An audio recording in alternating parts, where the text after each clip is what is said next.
अजोपि सन् नव्ययात्मा भूतानामीश्वरोऽपि सन् प्रकृतिं स्वामधिष्ठाय संभवाम्यात्म मायया। मैं अजन्मा तथा अविनाशी हूँ और मैं ही समस्त जीवों का स्वामी हूँ। फिर भी मैं अपनी प्रकृति को अधीन करके प्रतीक युग में फिर से प्रकट होता हूँ।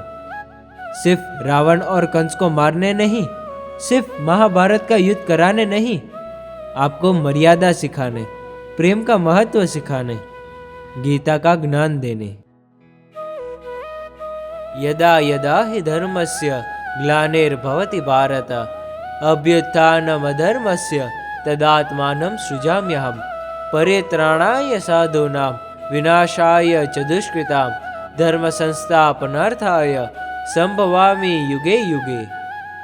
जब जब धर्म की हानि होती है, जब जब अधर्म की वृद्धि होती है, तब तब सत्पुरुषों के उद्धार के लिए, अधर्मियों के विनाश के लिए मैं ही जन्म लेता हूँ। यही प्रत्येक युग से होता आया है और आगे भी ऐसा ही होगा। सज्जनों की रक्षा करना यही मेरे जीवन का उद्देश्य है। इस परम सत्य के लिए फिर मैं छोटे मोटे सत्य का भोग देता हूँ, जैसे मेरी सभी लीलाएं। पर आपने तो सज्जन लोग बचाए ही नहीं, फिर आप मुझे बुलाएंगे तो मैं कैसे आऊँगा?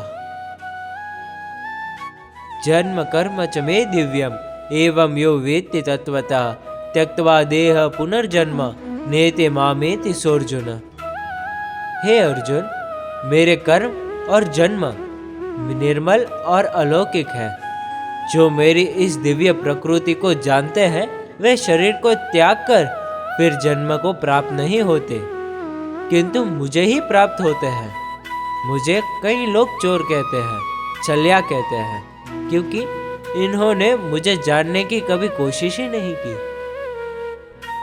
वीतराग भय क्रोध मन्मया मामुपाश्रिता बहवो ज्ञान तपसा पूता मदभाव मागता।